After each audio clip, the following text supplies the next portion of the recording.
todos los años hace un montón de tiempo, participando de este.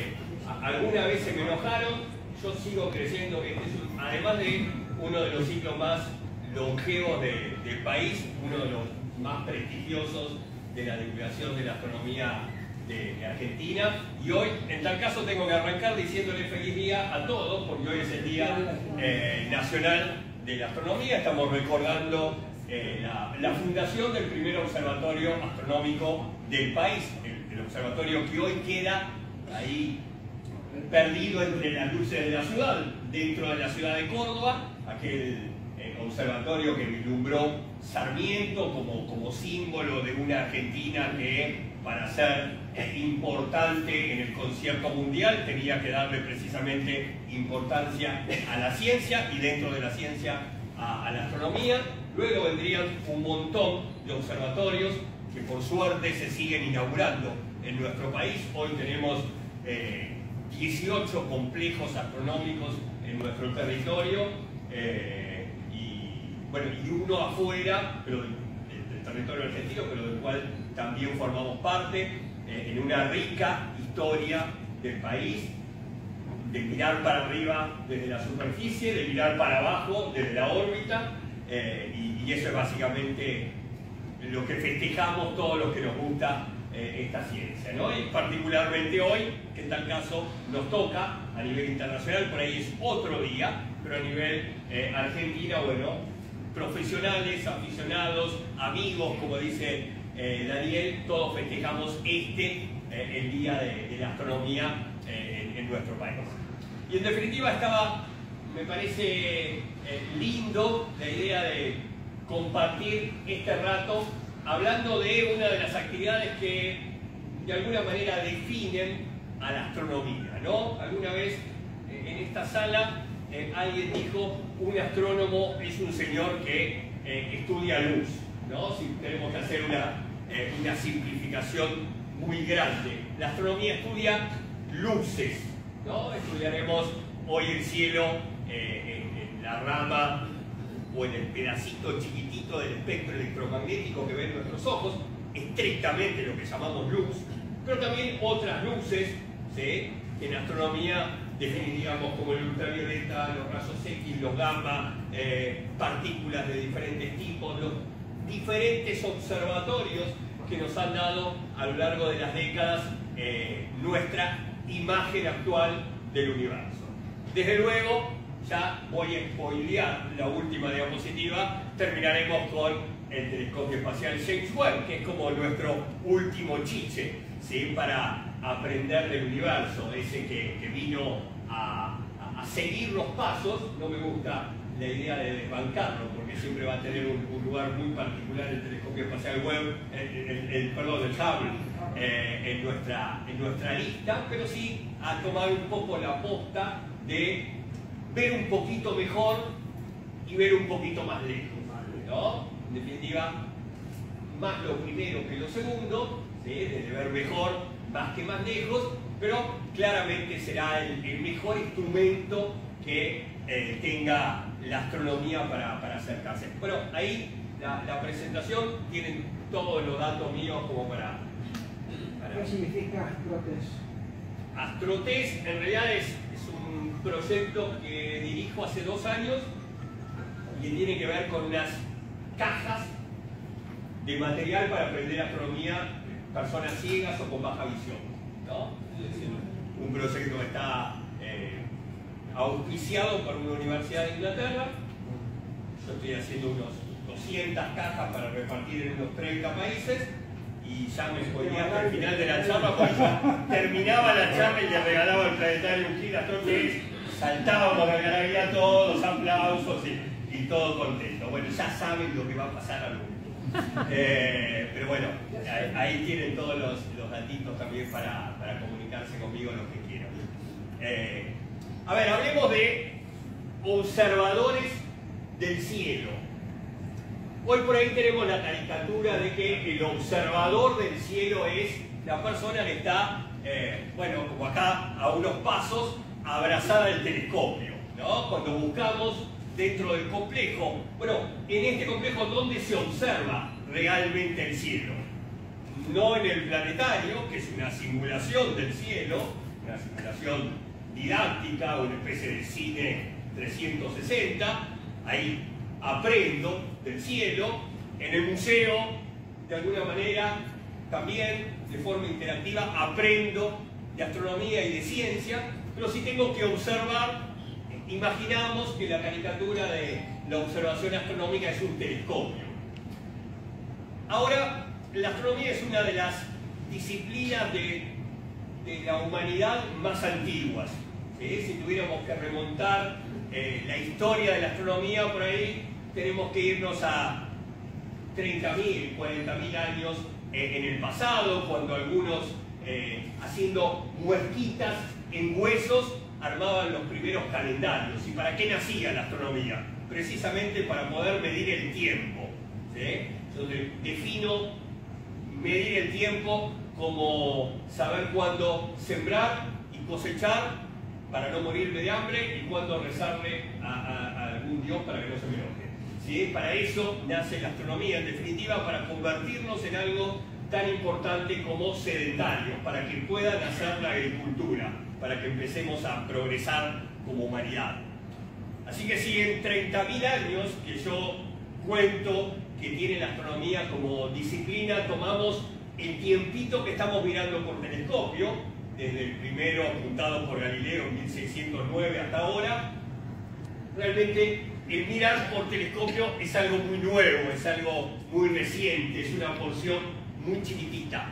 A mí me gusta poner, ya para entrar en tema, el inicio de la observación astronómica en la medialuna fértil, ahí entre los ríos Éufrates y Tigris, en la Mesopotamia asiática, ¿no?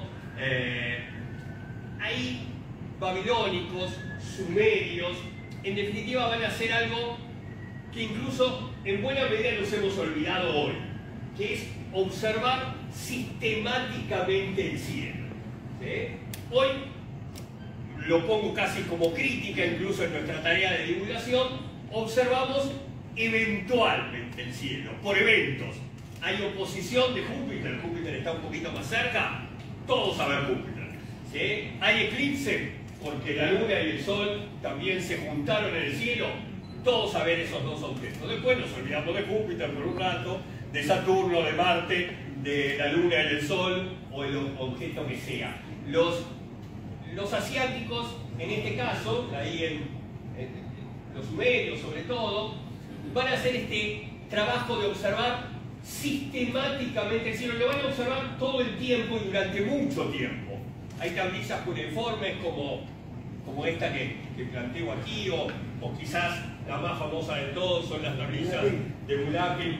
En definitiva, ¿qué aparece ahí? Bueno, en las tablillas Bulaqui aparece un poco de todo, ¿no? Una tabla de sombras para poder medir por relojes de sol el tiempo, una tabla de planetas donde aparece la ubicación, la posición de Venus durante 250 años en el cielo.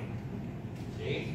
Salvo que comiera muy sano, ciertamente era una tarea que se encomendaron generación tras generación y que fue un trabajo de mucha gente tratar de, sin tener un sistema cosmológico como el actual, es decir, no sabían de verdad que Venus daba vueltas alrededor del Sol cada 225 días, no tenían ni idea, pero lo habían estado mirando durante 250 años, por repetición sabían dónde iba a estar mañana. ¿Sí? De hecho, de eso se trataba, observar, sea favorable o no, todo el tiempo un mismo objeto o un mismo sector en el cielo. ¿Sí? Así de alguna manera arranca algo parecido a lo que hoy podríamos llamar como astronomía. Esta estrella, las tablillas Bulaqui, ¿dónde la encontraron? ¿En qué parte? Las encuentran ahí como cerca de Sumer. ¿Sí? En realidad es un grupo de astrónomos iraníes el que hace la investigación. Yo estuve con ellos en un congreso. ¿Sí? Te contaban así unas cosas rarísimas de cómo había sido el trabajo, pero será para otra charla. ¿Es escritura cuneiforme o la primitiva que era? No, cuneiformes, ahí ya cuneiformes. Sí, andamos en 4.700 años antes de Cristo, ya va con los triángulos.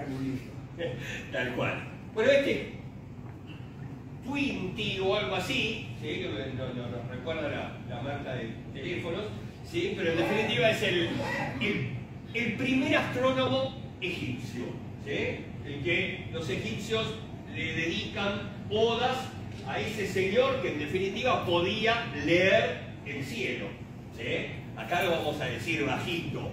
Mirar el cielo en esa época era poder suponer que algún objeto podía tener una influencia sobre nuestras vidas, lo que hoy llamaríamos astrología, ¿sí? Lo que hoy acá en la primera fila no le gusta tanto, ¿sí? Entonces, y se me ponen combativos, sobre todo en la segunda fila también, y en esa época era todo más o menos lo mismo, ¿sí? En definitiva, casi que el astrónomo era un astrólogo, era un sacerdote, ¿sí? Era tratar de buscar el cielo favoreciendo nuestra vida cotidiana.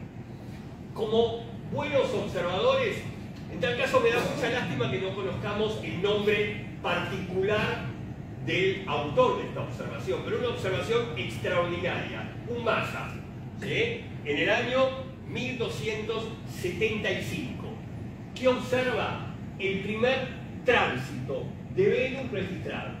¿Qué es un tránsito? Cuando el disquito de Venus pasa por adelante del Sol, ¿sí?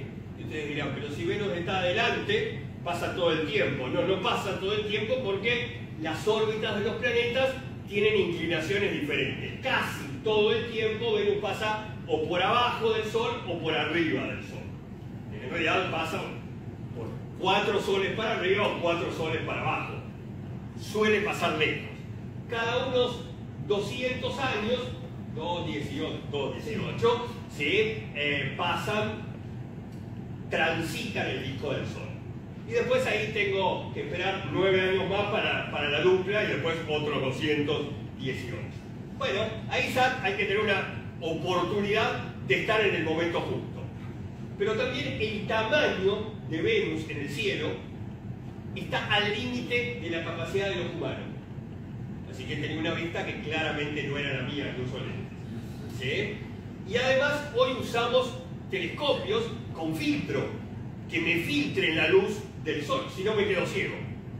Seguramente tuvo la oportunidad de que estaba semi-nublado y lo vio atrás de una bruma, ¿sí? Y todo se conjeturó para que pudiéramos tener esa particularísima observación. O las observaciones de los eclipses, ¿no? Cuando el Sol en distintas culturas o moría o se lo comía el saguareté para los guaraníes del norte de nuestro país, o el dragón que se comía al Sol muchos kilómetros más allá en la China imperial. ¿Y cómo observaban? Claramente, hasta donde sabemos, no tenían telescopios, pero tenían rudimentarios sistemas para medir el cielo. ¿Sí? Cuando hacen acá en la asociación los cursos de mapa del cielo, bueno, cuadriculamos el cielo en sectores para ir ubicándonos y ver qué objeto está en cada pedacito. Bueno, los mayas tenían una suerte de horquetas, de cruces, de palitos, que iban con eso poniéndose en línea. Ah, bueno, ahora voy a ver lo que hay dentro de este cuadradito. Voy a estudiar eso y luego corro la vara y observo otro pedazo del cielo, ¿sí? Eso les permitió mapear el cielo del mismo modo que lo hacemos en la actualidad. Pero si tuviéramos que armar un Dream Team, ¿sí? Un equipo de los sueños de los mayores observadores de todos los tiempos, Hiparco entraría en ellos, ¿sí? Un griego. En realidad, hoy andaría ahí por Turquía, pero bueno, llamémoslo griego por el mundo helénico, donde él trabajó en una isla, ¿sí? La isla de Rodas, donde arma su observatorio, y al menos desde la historia occidental, siempre hubo un chino que hizo las cosas antes, pero que no le prestamos atención, ¿sí? Desde la historia occidental, Hiparco es el primero en consignar, no sé si el primero en darse cuenta, pero al menos en hacer el registro de, las estrellas no tienen todas el mismo brillo. Hay estrellas que veo muy cómodamente y otras tengo que hacer un esfuerzo para poder observar, ¿no? Todos, por ejemplo, los que están acá seguramente conocen las Pléyades, ¿sí? O por ahí las conocen como los 7 cabritos, como la gallina y los pollitos, ¿sí? Son esas 6, 7, 5 estrellas que están, voy a usar terminología muy específica, perdón, abajo, a la izquierda de las Tres Marías, ¿sí? A un costadito de las Tres Marías encontramos las Pléyades, que son estrellas azules. ¿Por qué? Porque son jóvenes muy calientes, ¿sí? El gas caliente es azul. Son estrellitas que tienen nada, 3, 4 millones de años, nada más, el equivalente a un bebé de un mes si fuera un ser humano. En un montón de culturas de la antigüedad las tomaban como medida de qué vista tenías, ¿sí? No se había inventado la cartilla con la E y la F, ¿sí? Así que mirá las Pléyades. ¿Cuántas ves? 4, listo. Vos del cazador no vas porque no ves nada. ¿Vos cuántas ves? 7. Bueno, andá a la cola, porque tampoco es para el aplauso. El que veía 9 o más era el cazador de la tribu. Ese tenía buena vista de verdad, ¿sí? Era el que podía observar lo que otros les costaba mucho. Y después, bueno, en nuestra época, Oort, el de la nube de Oort, ese veía 11, tenía buena vista. Yo veo una mancha nubosa que está ahí, que no puedo distinguir que está hecha de estrellas. Pero me fui, Hiparco divide las estrellas según el brillo y se equivoca, ¿sí? Hiparco creía que las estrellas que él veía cómodo eran grandotas, las que veía menos, más chiquitas, y las que apenas se veían eran porque eran estrellas pequeñas en tamaño. Por eso la palabra magnitud, que viene de tamaño, ¿sí? De magno, ¿sí? En realidad hoy sabemos, la magnitud tiene un doble juego. Bueno, qué tan brillante es de verdad, qué tan lejos está de nosotros, ¿sí? Pero aunque fue una equivocación parcial, es todavía la medida que utilizamos para diferenciar el brillo, al menos el aparente, de las estrellas en el cielo, ¿sí? Desde las más brillantes, que vemos como 1, 0, -1, el Venus cerquita, -4, ¿sí? El Sol, -28, la Luna llena, -12, hasta un 19 Plutón, ¿sí? Necesito ya ni siquiera un par de binoculares, un modesto telescopio para poder enganchar lo mismo que Clayton Bob en 1930. Y en realidad consignó 1050 estrellas, armó el primer mapa occidental del cielo, ¿sí? Y durante años estuvimos buscando dónde estaba el papiro de Hiparco con las estrellitas. No estaba, ¿sí? En realidad le había pedido a un artista que esculpiera, ¿sí? Esta suerte de atlas trucho, porque en vez de sostener la Tierra sostiene una esfera celeste, y en esa esfera celeste están las estrellas en la posición que había planteado Hiparco, ¿sí? Así que no hizo un mapa, hizo un mapa 3D, se dio el gusto, ¿sí? De, en el primer siglo de nuestra era, darnos una esfera celeste, ¿sí? Del cielo, donde, por supuesto, en nuestras culturas occidentales también le prestamos más atención a algunas estrellas que otras, por ejemplo, a las zodiacales, ¿sí? Es como que nos gustan más que las que están cerca del polo, ¿sí? A esas las recordamos más rápido. Un fanático acá, Guille, sí, ¿no? Bueno, ahí está. ¿Y dónde está ese atlas? ¿Cómo? ¿Dónde está ese atlas? Ese atlas está... ¿Y por qué no sé dónde está ese atlas? Hay que buscar preguntarle a Dios, a Google. No sé dónde está la estatua hoy, ¿sí? ¿Por qué nunca me pregunté dónde estaba la estatua? Me quedé contento con la estatua. Le faltó Churchill FM. Hay que buscarlo. Ese no es zodiacal solo, fíjate. Tiene ahí de hecho tiene un Orión. A ver, ¿dónde tengo? Ahí. Este es un Orión, ¿sí? tengo una suerte de Hércules por acá. Acá sí la faja del zodíaco. Claro. Y el cordero. Ahí está. No hagas eso. ¿Cómo qué difícil es dar la charla con toda esta gente sentada acá? Al sufí. Esto es interesante. Siempre hablamos de los astrónomos árabes y la importancia que han tenido para la astronomía. De hecho, muchas estrellas, casi la mayoría de las que podemos recordar fácil, tienen nombre árabe. Los textos clásicos nos vinieron por las traducciones árabes, ¿sí? Hoy estaba contentísimo yo porque estaba caminando por la costa del río y me encuentro con el busto de Albert Roes, que no sabía que estaba. Bueno, tienen en la ciudad el busto de Albert Roes, un astrónomo árabe muy importante, ¿sí? Está Maimónides, no sé si ubicás ahí el busto de Maimónides, ¿sí? Antes, desde acá, antes de llegar al Parque España, y pegadito Albert Roes. Mañana quiero la foto tuya al lado de Albert Roes, así sacándote.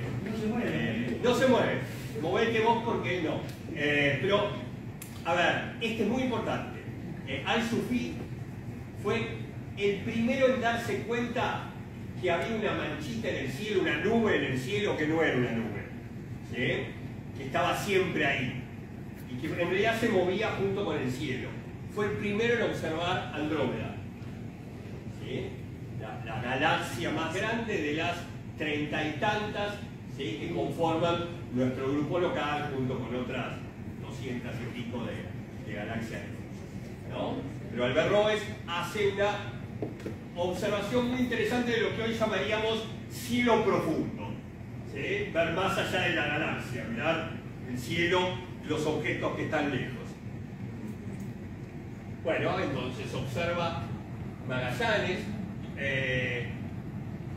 y Andrómeda antes que en realidad se lo adjudiquemos a otro gran observador, ¿sí? Que es ese señor que yo anoté ahí, Simón Marius, ¿sí? Si les gusta la historia de la astronomía, hay un montón de artículos muy divertidos de peleas entre científicos, ¿sí? Sería como un programa de cimentos, pero científico. Es fantástico, ¿sí? Es fantástico verlo a Locke peleándose a muerte con Newton, ¿sí? A este señor peleándose con Galileo, odiándose visceralmente, ¿sí? Y diciéndose cruzadamente de que el otro me robó lo que yo descubrí primero, ¿no? Y como en tal caso, la mayoría de las veces esos descubrimientos forman parte de una época y hay varias personas que hacen ese descubrimiento bastante cerquita en el tiempo, bueno, caprichosamente se lo adjudicamos a uno, ¿sí? Pero probablemente el otro también haya aportado algo interesante.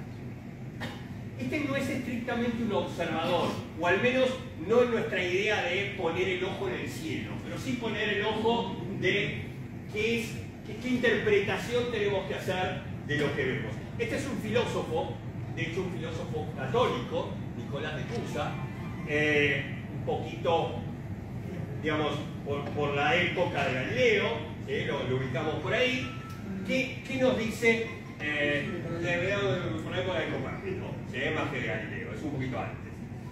En realidad justamente era creyente, entonces casi a las mismas veces que Giordano Bruno, unos años después, dirá, bueno, si todo esto lo hizo un Dios todopoderoso, en definitiva el universo tiene que ser igual de grande que el que lo armó.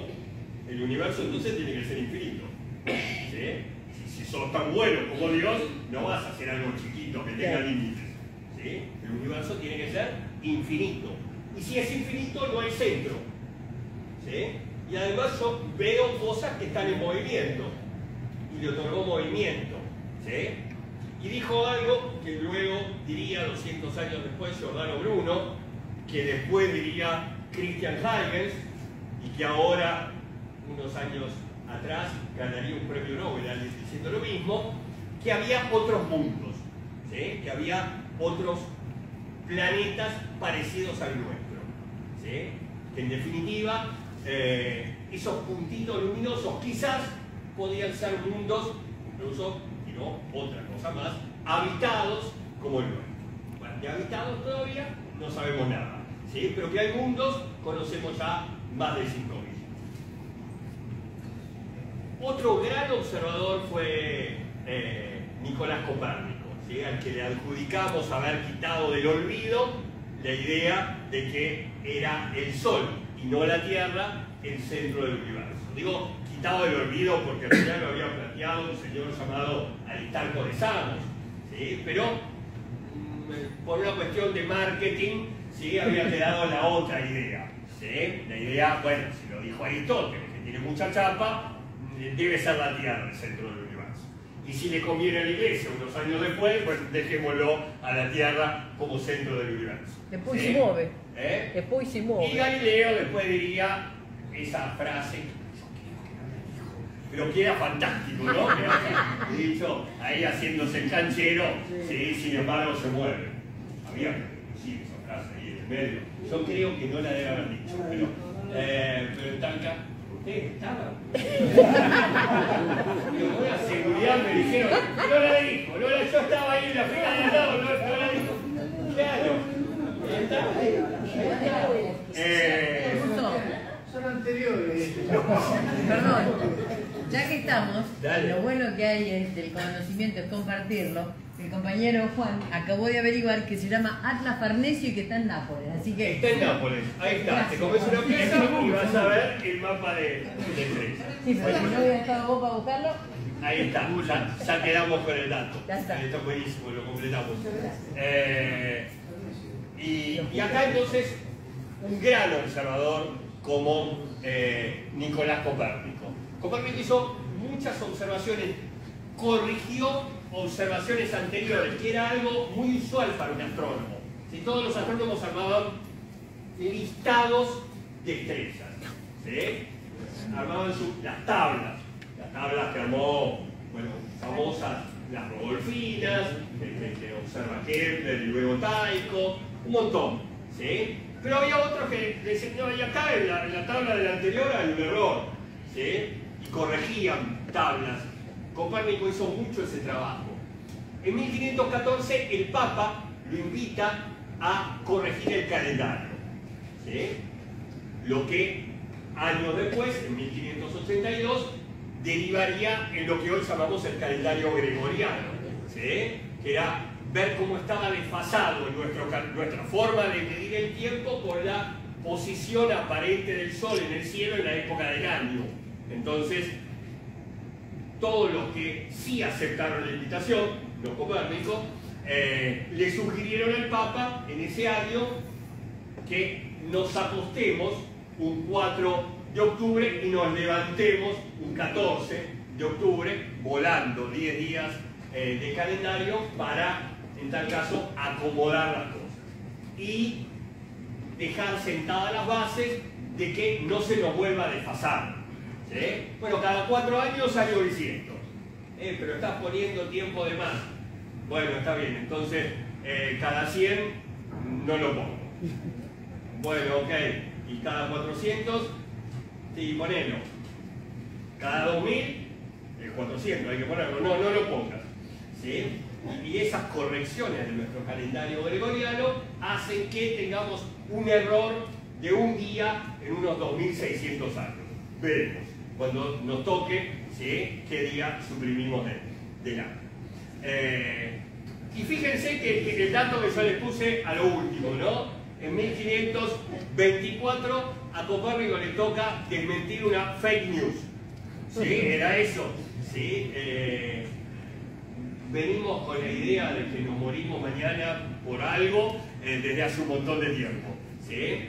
Bueno, y estas ideas sensacionalistas sobre la ciencia, que hoy están con el meteorito que nos revienta, con la luna roja, con el Marte del tamaño de la luna llena, y con todas esas cosas que hoy nos toca a nosotros decir que no son tales. Bueno, Copérnico tuvo que encargarse de lo mismo.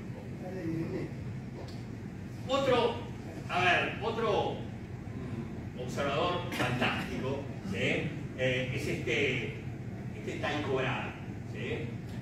Todavía no llega el telescopio, ¿se fijaron? ¿Sí? Pero estoy en un genial observador, por dos cosas, y una la vamos a emparentar con la actualidad. Primero porque era buen observador de verdad, ¿sí? Tan bueno que podía observar borracho, porque estaba casi toda la noche en ese estado, ¿sí? No podemos darle mucho crédito a un tipo que tiene de mascota un reno y lo tiene adentro de la casa.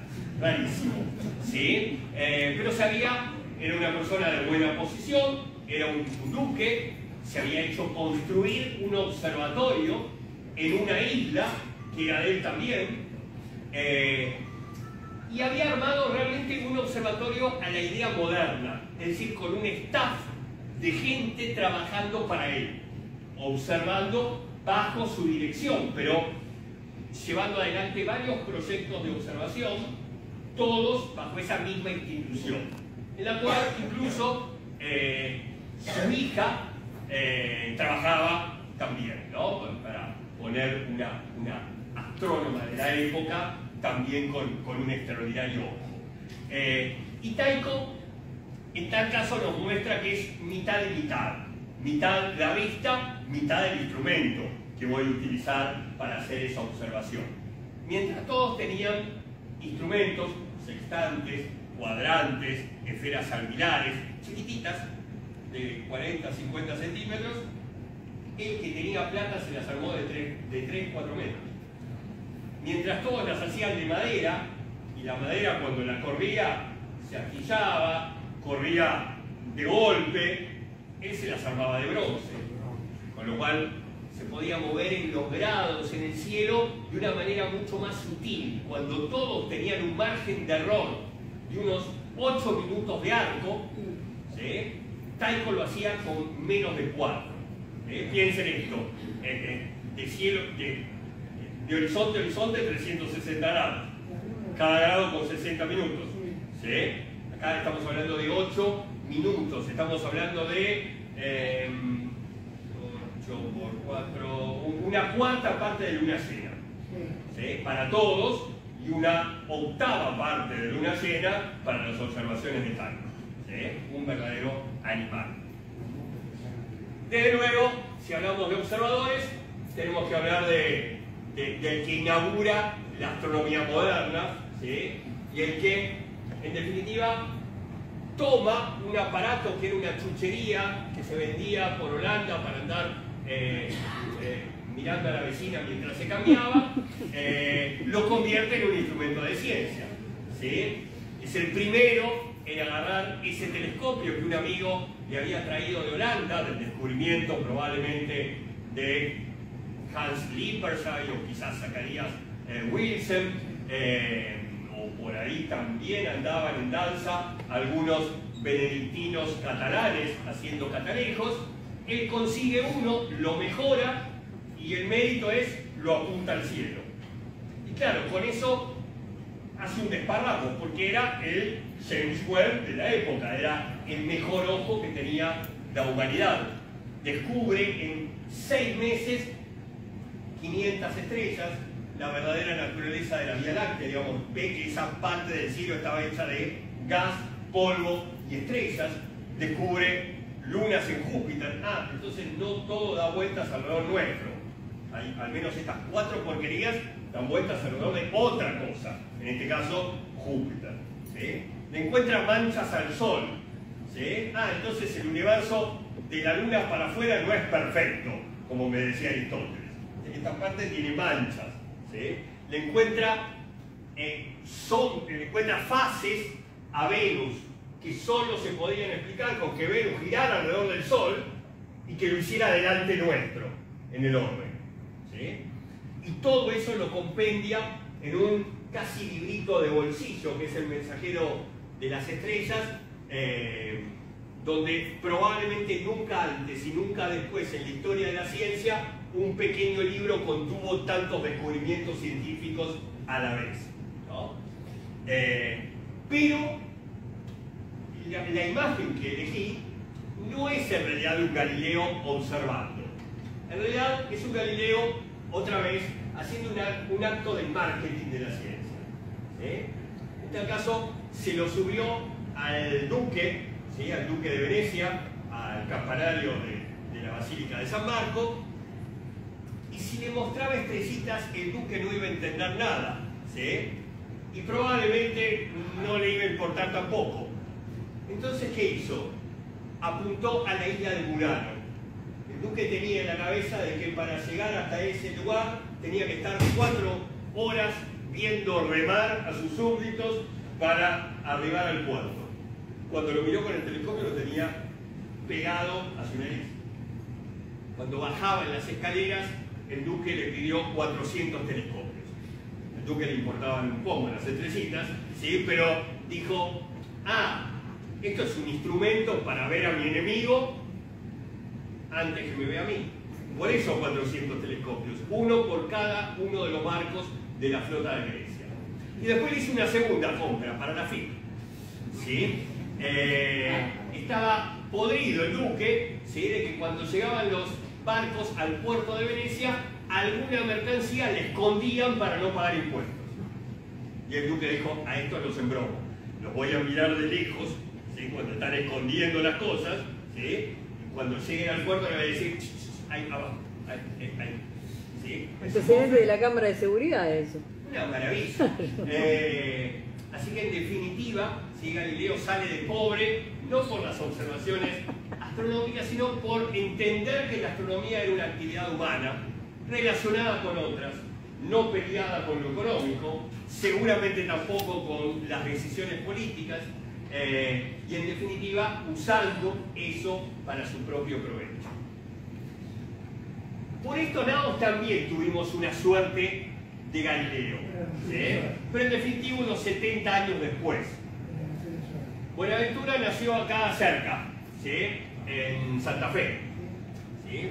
Pero se mudó relativamente rápido a Córdoba, al colegio mayor, a estudiar, donde estudiaban todos los que pretendían ser sacerdotes jesuitas. De hecho, el colegio máximo lo había fundado su tío, y su bisabuelo era Pedro de Mendoza, que tampoco era que de una familia ahí complicada de económico, ¿no? Venía bien. Sí, se fue a estudiar al colegio mayor y a los 20 años lo mandan a las reducciones jesuíticas guaraníes, en lo que hoy sería el noreste de nuestro país, el sur de Brasil y el sudeste de Paraguay. ¿Sí? Y ahí realmente recorre un montón de distintos sitios. Más que nada está en San Cosme y Damián, ¿sí? Que hoy en Paraguay nos muestran orgullosos en San Cosme y Damián, donde observó Buenaventura. Y es un poco mentira, ¿sí? Porque en realidad, como todas las reducciones jesuíticas de la época, por problemas con los aborígenes o por los problemas políticos que tenían los propios jesuitas con el Vaticano, se mudaban de lugar. Y en la época de Buenaventura, San Cosme estaba del otro lado del río, de nuestro lado del río, en lo que hoy sería Candelaria, a las afueras de Posadas. Ahí Buenaventura usó el método que había pensado Galileo para medir la longitud de un lugar. Medir la latitud era fácil. ¿Qué tan alto está una estrella en el cielo? Lo mido con un transportador. Ahora, la longitud ya requería de un reloj ajeno a la Tierra. Y ese reloj ajeno a la Tierra, Galileo pensó las lunas que descubrí yo alrededor de Júpiter. ¿Sí? Claro, Galileo las pensó para ubicar los barcos en el mar. Vas a mirar la luna de Júpiter arriba de un barco moviéndose si sos brujo. ¿Sí? Complicado hacer esa observación. Ahora, en tierra, Buenaventura no tenía problema. El único problema que tenía Buenaventura es que había pedido telescopios a Europa y no se los mandaban. ¿Sí? Así que, ¿qué hizo? Armó sus propios telescopios. Con cristales de las minas de Wanda, ¿sí? Uniendo cuarzo, que de hecho es mucho más duro que el propio vidrio, y poniéndolo en cañas de tacuara. ¿Sí? hizo telescopios de hasta 22 metros de largo, de distancia focal, diríamos hoy. ¿Sí? Hizo observaciones tan precisas que calculó la latitud y la longitud de 34 reducciones jesuíticas en el mundo guaraní. Y las observaciones, bueno, ¿qué pasaba? Estaban más o menos buenas para un pobre curita perdido en la selva, picado por los mosquitos. No, las compartía con astrónomos de Europa, de Asia, se carteaba con señores como Celsius, Halley, Newton. ¿Sí? En realidad hacía observaciones de primer orden mundial. ¿Sí? Y publicó sus trabajos 3 años antes que Benjamin Franklin publicara sus trabajos en Francia. Con lo cual es el primer científico del continente, al menos en la idea actual del científico que publica en una revista especializada sus aportes. ¿Sí? Escribió un paper, diríamos hoy, lo publicó en la Royal Society, la actual, ¿sí? Y se convirtió en el primer científico de nuestro continente. Y también, de alguna manera, al igual que Tycho, armó un observatorio en la idea moderna. De hecho, Buenaventura ponía los tubos estos de tacuara agarrados de sogas arriba de una torre en los tirantes del techo que estaba descubierto, ¿no? ¿Y qué hacían para observar estable? Se tiraba en una mesa y observaba acostado, pero necesitaba manejar el telescopio, así que tenía 4 guaraníes moviendo las poleas y seguramente otros 2 haciendo los dibujos de lo que él le describía que estaba viendo. Pero también había que medir la hora en la que se hace la observación, así que seguro tenía otros 2 o 3 en una sala en la otra punta de la plaza, abajo tierra, para que los cambios de temperatura y viento no condicionaran el reloj de péndulo. Y como el reloj de péndulo que él había armado no tenía recuperación, cada uno de los guaraníes en la punta con una pluma, haciendo que el péndulo no frenara. ¿Sí? Y otros seguramente a las corridas, contándole la hora y marcando la observación de Buenaventura. Y esto, por supuesto, se cansarían, con lo cual probablemente este equipo de trabajo estaba duplicado o triplicado para trabajar durante toda una noche. Buenaventura nos deja un libro donde está la posición de la Luna durante 100 años. Por eso se llama El lunario de un siglo. ¿Sí? Que lo pueden adquirir en el cole. No, eso no. No está el lunario, pero... Ah, sí, lo tiene ahí la biblioteca. ¿La biblioteca lo tiene? Está abierto, sí, nos hizo un pequeño videito y ahí lo pudimos conseguir. Excelente, excelente. Bueno, un reloj de sol de los tantos que había en las misiones jesuíticas, probablemente hecho por un discípulo de Buenaventura. Y si seguimos en este recorrido, enganchamos otra vez en Europa otro extraordinario observador como fue Lois Lacalle. ¿Sí? Hoy sabemos que el cielo lo tenemos como fraccionado en 88 dibujitos, 88 constelaciones que la Unión Astronómica Internacional entiende dentro de las culturas de distintos pueblos y a lo largo de la historia, las diferentes imágenes que se dieron asociadas al cielo, las que son oficiales. ¿Sí? Y en esas la mayoría, vamos a hacer trampa, en un gran porcentaje son de tradición greco-latina. ¿Sí? Viene de la mitología griega, luego romana. Pero hay algunos pedazos interesantes y uno de ellos se lo debemos a Lacalle, donde pone los instrumentos propios de una época, desde el final del medioevo, del comienzo de la modernidad, de lo que empezaba a llamarse ciencia, ¿no? El caballete del pintor, el telescopio desde luego, el reloj de péndulo, inventado por Galileo, construido por su hijo, perfeccionado por Christian Huygens, la bomba neumática, el compás. ¿Sí?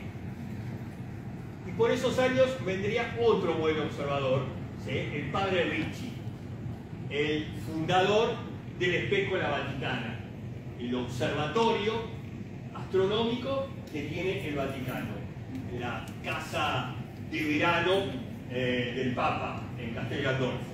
En un ala duerme el Papa, en la otra ala anda mirando estrellitas. ¿Sí? Fíjense qué mapa extraordinario hizo de Marte en la época de los canales.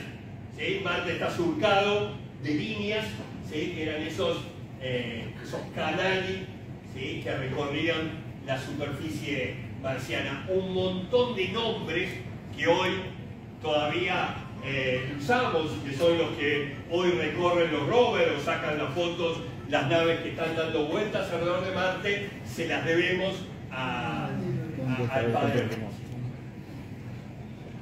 Y ya nombré varias veces a Christian Huygens. En realidad fue un observador extraordinario, mejoró los telescopios de Galileo muchísimo, hizo grandes instrumentos para observar y también hizo fantásticos aportes. Fue el primero, por ejemplo, en medir la rotación de Marte. Había descubierto que Marte tenía una manchita en forma de B corta. Dijo, ¿qué? ¿De Vélez? No. La mancha esta para algo me va a servir. Y entonces la centró. Y esperó el tiempo que la mancha volviera a estar centrada en el disco. Cuando dijo 24 horas 40 minutos. Esa debe ser la rotación de Marte. Le erró en 30 segundos. ¿Sí? En lo que medimos hoy con un orbitador, a lo que hizo el tipo con un telescopio de 20 aumentos, quizás hoy no querríamos, por ser un telescopio chiquitito, ¿sí? En el 1650 y tantos. Y en ese Dream también, desde luego, tenemos que poner a William Herschel. ¿Sí? Muy injustamente lo recordamos como el descubridor de Urano, ¿sí? Pero en definitiva él sabía que tenía un buen telescopio. ¿Por qué? Porque los construía él. Construyó 400 telescopios, ¿sí? Incluso muchos dieron origen a observatorios que siguen funcionando hoy. Hoy la réplica más importante del telescopio, el monstruo de 1,20 m de diámetro de espejo principal que había construido Herschel, se encuentra en el Observatorio Real de España, en Madrid. ¿Por qué? Porque ese observatorio se funda con un instrumento construido por Herschel. Y Herschel dijo, era organista, ¿sí? Porque era músico. Y digo Herschel, se me matan de risa recordando una charla vieja mía en esta misma sala. Cuando vine disfrazado de Herschel. Sí, pero eso lo vamos a obviar. Son momentos. Hoy me dijeron, no, viene gente de la política, gente seria, pórtate bien. Hay fotos, pero las estoy quemando, las estoy buscando. Este Huygens, en definitiva, además, Herschel, además de construir esos 400 telescopios, además de hacer buenas observaciones, dijo, che, hay un francés, nada peor para un inglés decirle que hay un francés haciendo cosas importantes, que armó un catálogo de unos 100 objetos, ¿sí? Que encima el desgraciado le pone la M de su apellido, ¿sí? El catálogo Messier, ¿sí? Eran 107 objetos, hoy son un poquito más de 110, y dijo, bueno, yo voy a ver si con mis telescopios puedo ver algo más de esos 100. Claro, descubrió 2.500 nebulosas más que Messier. ¿Sí? Descubrió cometas, descubrió estrellas dobles, descubrió que las estrellas en realidad tenían movimientos intrínsecos, que se movían. Hizo fantásticas observaciones de los planetas, acá el mapa de Marte, de Herschel, lindos mapas de Júpiter, acá sobre las tablas de cómo se iban moviendo las estrellas con respecto a las que estaban más lejos, con respecto al fondo, ¿sí? Ya le estaba dando movimiento a la nebulosa, a la galaxia, aunque no se llamaba galaxia, ¿sí? Aunque no sabíamos que había otras. Pero él fue el primero en darnos esa idea, nos dice, algunas de esas nubes capaz que son universos islas, son como otras islitas perdidas en el universo, quizás, dijo Herschel, también formadas de gas, polvo y estrellas como la Vía Láctea. Y armó el mapa de la Vía Láctea, ahí le roban, nada, le hizo una línea, puso el sol en el medio, no fue mucho más creativo, pero no le podemos pedir que haya hecho todo bien, hizo casi todo bien, ¿sí? Y ha sido uno de los magníficos observadores de todos los tiempos. De hecho, su hermana, que era su compañera inseparable, obtuvo premios muy prestigiosos por ser una extraordinaria observadora. Carolina Herschel descubre más de 30 estrellas binarias, descubre 25 cometas que llevan su nombre. Bueno, una de las primeras grandes astrónomas de la historia. En realidad era una familia que no quiso laburar, eran todos astrónomos, ¿sí? Era Herschel, la hermana, el hijo y el nieto. El hijo, de hecho, John Herschel, es al que le debemos el uso de la fotografía en la astronomía, ¿sí? Así que Baza sí nos aportó algo hoy indispensable. Hoy no pensamos en un telescopio, sino en una camarita adosada, ¿no? Y ahora ya nos venimos como a la primera década del siglo XX. Nos ubicamos en Harvard, ¿sí? Un observatorio dirigido por un señor llamado Pickering, que necesitaba hacer un gran catálogo. Le habían dado plata, una viuda de un gran astrónomo como Henry Draper, plata para cartografiar el cielo. Pero claro, ninguna plata es suficiente para semejante empresa de cartografiar todo el cielo. Así que, en tal caso, necesitaba gente que no cobrara demasiado. Y contrata, ya al final terminaron siendo unas 22 mujeres, ¿sí? Que cobraban, a ver, no está bien, pero era lo propio de la época, cobraban bastante menos, ¿sí? Que sus colegas hombres. Y en tal caso, podemos suponer que al comienzo, ya no luego, Pickering trataba de que nadie lo opacara demasiado, ¿sí? Como el gran astrónomo que era. Y seguramente estas mujeres, ¿qué van a poder hacer? ¿Sí? No mucho. Bueno, por suerte se equivocó un montón Pickering, y partes de esas mujeres fueron las astrónomas más importantes de todos los tiempos, ¿sí? Canon, ahí con las placas, porque las fotos no se sacaban así digital, así como está haciendo Andy ahora, es fácil. Siempre se sacaban ahí con placas de vidrio en negativo, y había que emulsionarlas y había que ponerlas en depósitos enormes.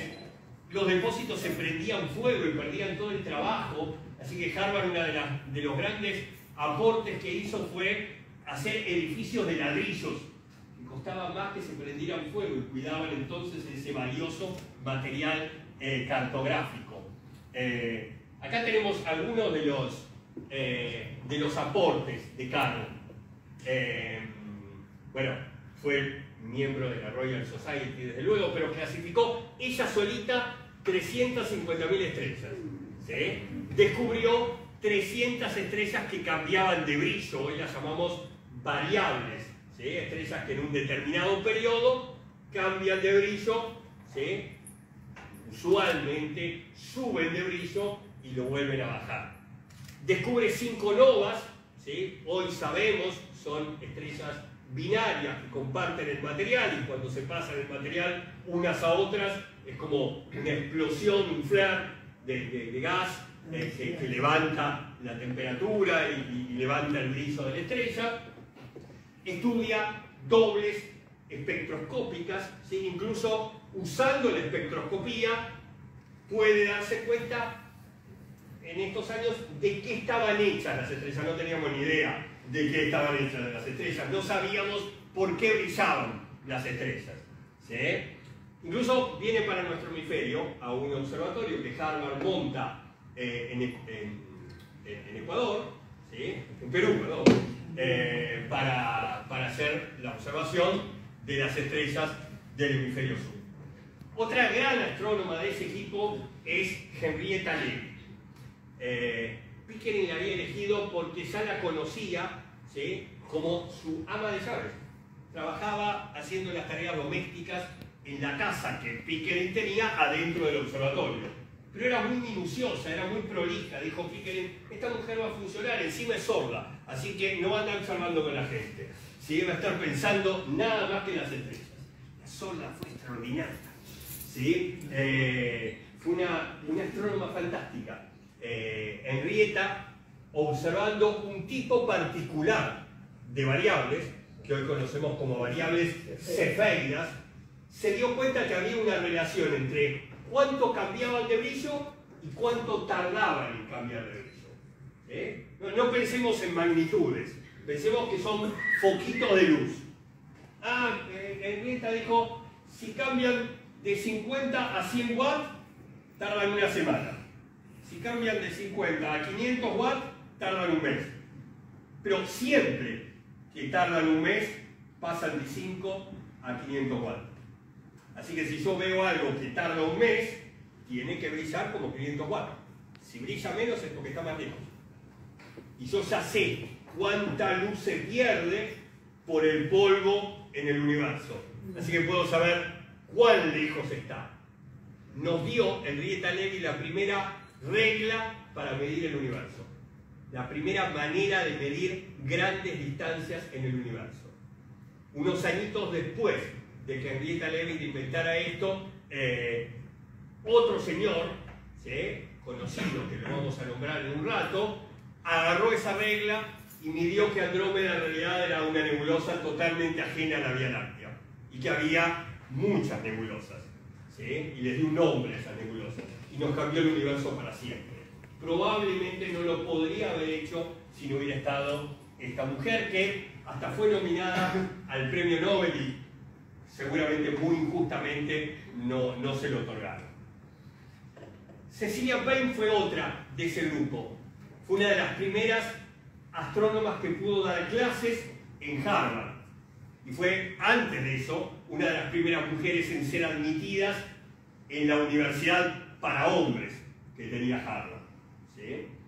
Y cuando se recibió en astrofísica, nos contó por qué brillaban las estrellas. Y clasificó a las estrellas del mismo modo que lo hacemos hoy, con letras A, B, F, G, K, M, dependiendo del color y la temperatura. ¿Sí? Y nos dio el atisbo de la evolución de las estrellas a lo largo de su vida. Y todavía hoy es considerada la mejor tesis de astrofísica de la historia.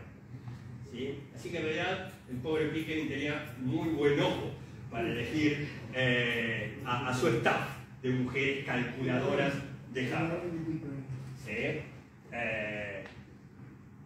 Y ese señor que toma la regla de Henrietta es Edwin Hubble. De hecho, Edwin Hubble tenía una frase, él decía que su intención era mostrar un universo totalmente nuevo. Creo que lo hizo 2 veces. En 1927, cuando introduce el concepto de galaxias, cuando nos cuenta qué formas tenían las galaxias, cuando nos dice que encima las galaxias se estaban alejando todas de nosotros. Bueno, eso sí, un poco robado del Lemaitre. Sí. Curiosamente, Hubble había estado en un congreso con Lemaitre un año antes, donde Lemaitre le contó todo. ¿Sí? Pero bueno, una casualidad. Hoy lo conocemos como Ley Hubble-Lemaitre. ¿Sí? ¿Es el reactor de cerca de Chicago? No, Él usa Monte Palomar, No, sí. 100 pulgadas. Pero el reactor de cerca de Chicago. Jacques. Sí. No, Jacques no. No, Curtis estaba en Jacques. No, Hubble estaba con el de 100 pulgadas, que era el instrumento más importante de la época, digamos, un 2,5 metros de espejo, era maravilloso para esa época, y en definitiva empieza a medir el cielo, y empieza a contarnos que estamos en un universo de 100.000 millones de galaxias, alejándose casi todas de todas. Vamos a hacer por hoy esa simplificación. Otro gran observador de esa época era un señor que se llamaba Eddington, ¿sí? Y que fue o vino a este hemisferio, ¿sí?, a hacer la observación de un eclipse de sol. Y con ese eclipse de sol se dio cuenta que había estrellas en el ocular de su telescopio que no tenían que estar ahí, que tenían que estar atrás del sol, pero que la luz se había curvado. Y le escribió un telegrama a un tal Einstein, ¿sí? Tenía razón, ¿sí?, con la teoría de la relatividad general. Él es el que en definitiva da una prueba observacional de la teoría de la relatividad, ¿sí?, con esta fotografía. Y vendrían, por supuesto, muchos otros astrónomos y astrónomas en este siglo. Una muy interesante es Jocelyn Bell, ¿sí?, una estudiante de doctorado en aquel entonces, estoy hablando de la década del 60, que estaba haciendo su trabajo sobre un grupo particular de estrellas y encuentra, observando esas estrellas, que había unas, ¿sí?, que emitían un pulso exacto, muy milimétrico. Fastidiada le pone una sigla, LGS, las siglas en inglés de pequeño enanito verde, ¿sí? Fastidiada, estaba enojadísima, dice: descubrí vida extraterrestre, lo que para cualquiera sería el descubrimiento de la humanidad. A ella la alejaba de su trabajo, ¿sí? Ahora van a venir todos con los extraterrestres, yo quiero seguir estudiando estrellas. En definitiva, no había descubierto extraterrestres, sino un tipo particular de estrellas, o en definitiva, cómo mueren un tipo particular de estrellas, que son los púlsares, ¿sí? Estrellas que se comprimen mucho al final de su vida, que rotan muy rápido, que tienen un enorme campo magnético y que por los polos de ese campo magnético sale un haz de partícula que nos barre con extraordinaria precisión, a veces de varias decenas de veces por segundo, ¿sí?, en el caso de los púlsares, milisegundos. El descubrimiento obtuvo el premio Nobel en 1978 de su jefe, ¿sí?, y a ella ni la nombraron, ¿sí?, porque la ciencia es un poco jerárquica, ¿no? Y como ella tenía un tutor de tesis, bueno, el tutor de tesis fue el dueño de la investigación. Quedó Jocelyn Bell siempre como una especie de Nobel honoraria, aunque no lo haya recibido. Otra gran astrónoma de por esos años, ya estamos en la década del 70, es Vera Rubin, ¿sí? Vera Rubin observa galaxias espirales, galaxias que giraban, y se daba cuenta que las galaxias giraban raro, ¿sí? Una pelota, si yo la hago girar y mido la velocidad en la superficie de la pelota, es mucho más rápida que la velocidad del centro de la pelota. Si yo miro el sistema solar, los planetas que están cerca del centro son mucho más rápidos, es al revés, son mucho más rápidos que los que están lejos. La galaxia, las estrellas, independientemente de a qué distancia se encontraban del centro, todas giraban más o menos a la misma velocidad. Vera Rubin dice: tiene que haber un contenedor de esta galaxia que la hace girar de ese modo tan particular. Hoy decimos rotación diferencial. Y ese algo le dio un nombre. Es una materia, pero no la veo, es oscura. Es la descubridora de la materia oscura, ¿sí?, que hoy creemos representa alrededor del 25% del universo conocido. Por esos mismos años estábamos tratando de confirmar que nuestro universo había nacido de un momento de expansión extraordinaria, de un Big Bang, ¿sí? Y lo confirman estos dos señores, Penzias y Wilson, con esa antena de comunicaciones de una empresa telefónica. Y acá tenemos un personaje que probablemente algunos no conocen, pero todos festejamos su idea. Este señor era escocés y se casa y dice: bueno, me tengo que ir de luna de miel, ¿dónde me voy? Al medio de la montaña. vieja, nos vamos al medio de la montaña, nos vamos a observar estrellas. ¿De verdad? ¿No hay un all inclusive? No. Vamos a ir a mirar estrellas y vamos a medir si se ven mejor que abajo. Pero quédate tranquila que me prometieron un yate, porque nos vamos a Canarias, nos vamos al Teide, porque tengo una idea. Debe ser mejor poner telescopios en la cima de las montañas que abajo. Si yo me voy a las montañas, tengo menos atmósfera arriba. Además, las montañas siempre están alejadas de las ciudades. Voy a tener menos luces. ¿Sí? Y si tengo menos atmósfera, también voy a tener menos turbulencia. El aire arriba de mi observación va a temblar menos. Este señor es el que se le ocurre por primera vez que los grandes observatorios tenían que estar en la cima de las montañas. Así que, además de ser un fotógrafo eximio, que hizo una muy interesante investigación sobre las pirámides de Egipto, usó su luna de miel para irse al Teide a medir la calidad de cielo que tenía.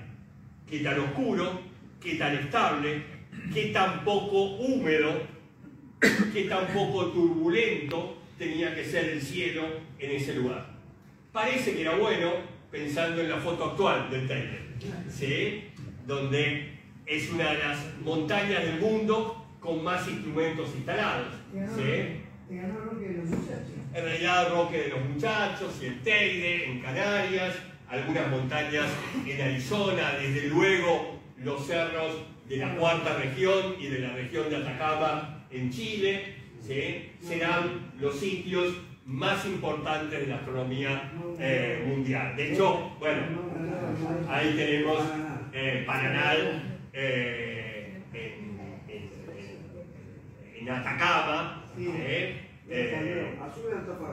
al sur de Antofagasta, en una montaña dinamitada para que puedan entrar 8 enormes telescopios, ¿sí? 4 de un poquito más de 8 metros de diámetro, de espejo principal, y 4 chiquitos de 1,80 metros.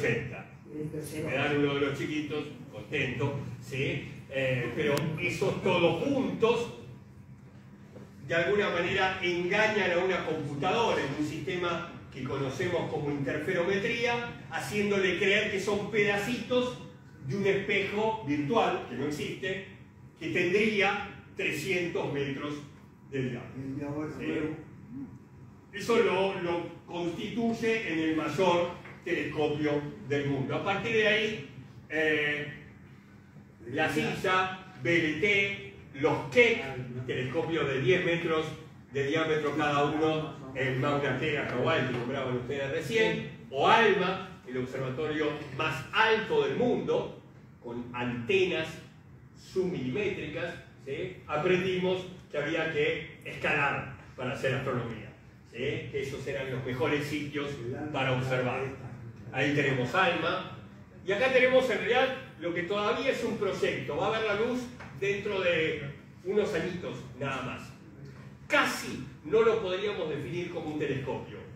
Sería mucho mejor decir que esta va a ser la mejor cámara fotográfica de la astronomía. ¿Les gustan 3200 megapíxeles? ¿Sí? Va a mirar... No, se nota mucho la nube de la cara. Se nota un montón.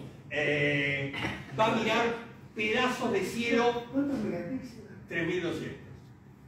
Lindo. Pedazos de cielo tan grandes como 40 lunas llenas.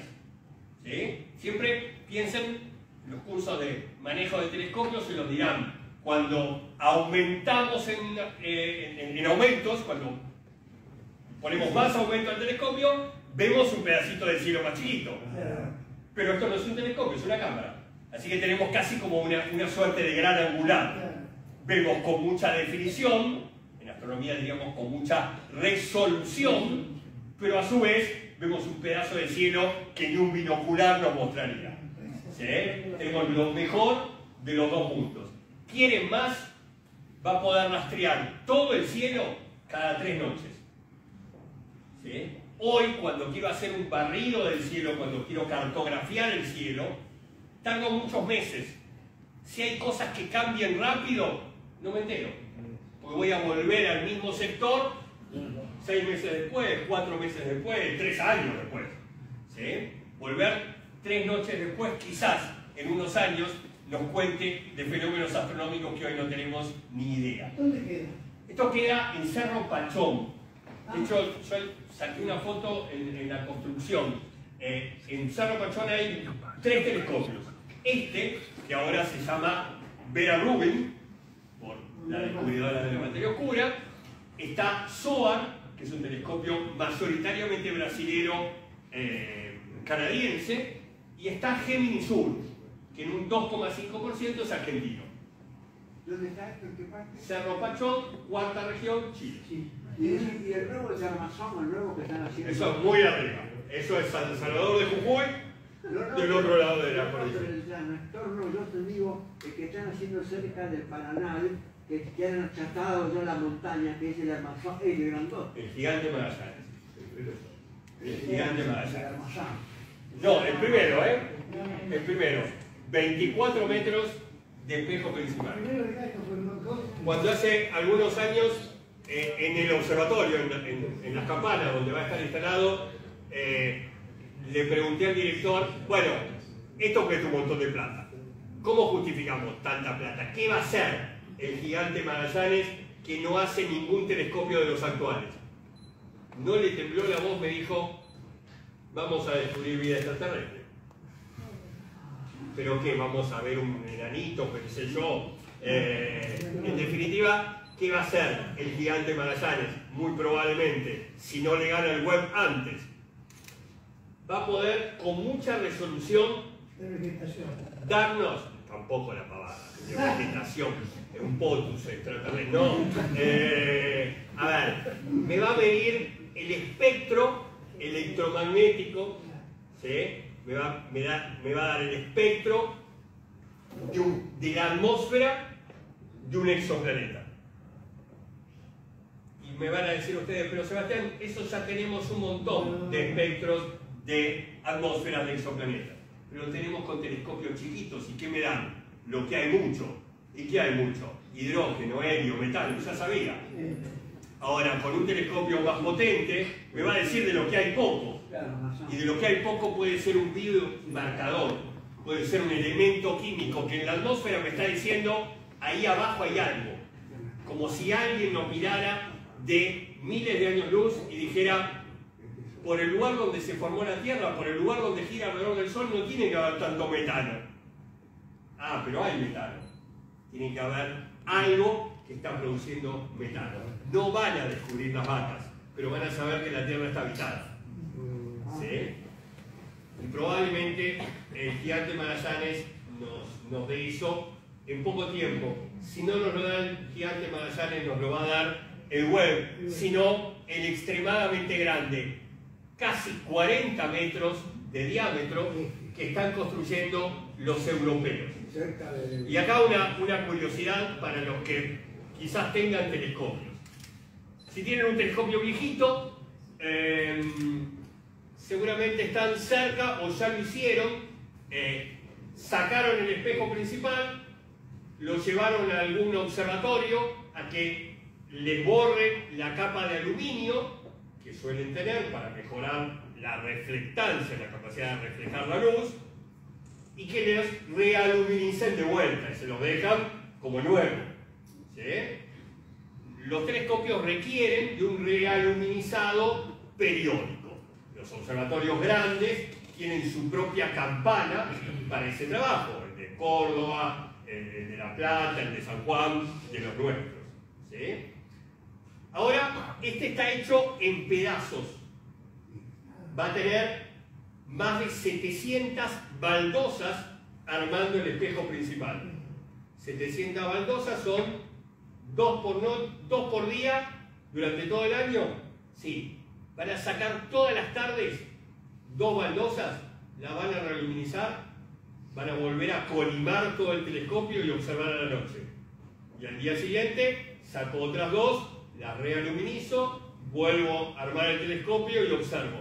¿Qué altura está? Van a tener el mejor telescopio, el más grande telescopio del mundo, lo van a estar haciendo todas las tardes o todos los días. En el mismo sector, ¿no? En el mismo lugar. ¿Sí? Va a ser la proeza de óptica más importante de la astronomía actual. Sebastián, No, bueno, sí, tiene óptica activa, tiene óptica adaptativa, todo lo que tienen los telescopios actuales, pero a su vez va a tener esta locura. puede ser que tenga algunos robotones para equilibrar las térmicas. Eso es activa. Que está cerca del Paraná. Este es el que va a estar en Armazones. Claro, en Amazon, que dicen que va todo el equipo que está en el Paraná lo van a usar con esto. Sí, porque es el mismo consorcio, son los mismos dueños. Que ayudó, que participó, Jorge Sade, nuestro astrónomo. ¿Cuál es el que Argentina va a tener? No, Sade trabajó en Gemini, Sí. que es un poquito nuestro. Eso. ¿Sí? ¿Dónde está ese? Y Gemini está en Cerro Pachón, en el mismo del Verarrubí y en el mismo del Soal. Subís la montaña, te vas para... ¿Qué altura? ¿No alcanzo? ¿Qué altura? Montaña 4.000 y pico, 4.500. Pachón no es muy alto. Para mí. La pelota no dobla ahí, sí, es verdad, pero no es muy alto. Está más alto el San. Y desde luego, a ver, última diapositiva, nuestro chiche actual del telescopio James Webb. En definitiva, yo decía, es bastante mentira que el James Webb nos va a mostrar cosas más lejos, ¿sí? Nos puede mostrar un poquitito más y no mucho más lejos de lo que nos mostró el Hubble, ¿sí? ¿Por qué? Porque al comienzo del universo hubo 380.000 años donde el universo no era observable. Los fotones estaban rebotando por ahí en una especie de sopa muy densa, así que no hay nada para ver, ¿sí? Recién en ese momento se escapan los fotones y yo puedo observar. Y el Hubble llegó más o menos a esa frontera. Lo que estamos viendo con el Webb es que ve mucho mejor, resuelve mejor, ve cosas que en el cielo están más juntitas o son más chiquitas, ¿sí? Y ve distinto, ve en el infrarrojo. Podríamos jugar con que le mide la temperatura a los objetos. Y el infrarrojo es muy bueno para andar metiéndose por entre medio del polvo sin que absorba esa radiación infrarroja. Así que lo que un telescopio que vea como nuestros ojos no nos muestra, el Webb lo traspasa, ¿sí? Entonces, desde ese lado puede ver mejor. Una pregunta. ¿Es más fácil encontrar vida en el infrarrojo? A ver, va a ser interesante porque probablemente lo encontremos en una enana roja. Sí. En la enana roja el planeta va a estar muy cerquita y en el infrarrojo yo puedo resolver el planeta que está pegado con la estrella que es muy chiquitita, Sí. ¿no? Y entonces ahí Próximo. funcionaría. Próxima. Bueno, ¿Cuál es la parte que ve? vos querés vida y acá nomás, a 4 años de luz de distancia. ¿Qué querés que te traigan? Un pedido ya también. Carajo, es mucho. Dime. Mucho optimismo. Era de mi fría la pizza. Ahí está. ¿Y qué es lo que ve del telescopio? ¿Cuál es el ojo del telescopio este? A ver, es una especie de Cassegrain. Acá. Esto es el espejo principal que tuvo un par de rasguños ya porque se comió unos micrometeoritos, unos golpazos en su camino al punto de Lagrange, es decir, está a 1 año y medio de kilómetros de millones de kilómetros de la Tierra, ¿sí? Así que en realidad olvidémonos de, bueno, si pasa algo mando a alguien a que lo arregle, nadie a arreglarlo, no hay forma, como sí lo hicimos con el Hubble muchas veces, y ahora de hecho se está evaluando si se le hace un asornamiento al Hubble, al menos el último. Decía acá el debate, que fundó el observatorio fundador prácticamente de San Juan, que sería interesante detrás de la Luna. Hay un montón de proyectos, de hecho, el que a mí más me gusta de los futuros telescopios Sí, obviamente. no es estrictamente el de la superficie lunar, que hay uno, sino es la idea de usar el Sol como una lente gravitatoria. ¿Sí? Es decir, usar el Sol como una lente, ¿sí? Que me va a deformar el espacio, pero me va a ampliar lo que haya más allá. Entonces es como un paraguas enorme que me tapa el Sol, particularmente. Entonces voy a tener un espejo virtual de 1.300.000 kilómetros, Una lupa ¿sí? gravitatoria. Es decir, 12 tierras pegadas una al lado de la otra, Una lupa gravitatoria. y el foco por la órbita de Júpiter. Ah, qué bien. ¿No? Entonces, virtualmente va a ser un telescopio, no digo grande como el sistema solar, pero de una buena parte del sistema solar. Y eso, en tal caso, nos dará tema de otros observadores y me dará excusa para visitar otra vez Rosario en una próxima semana del planetario. Así que muchas gracias. Gracias.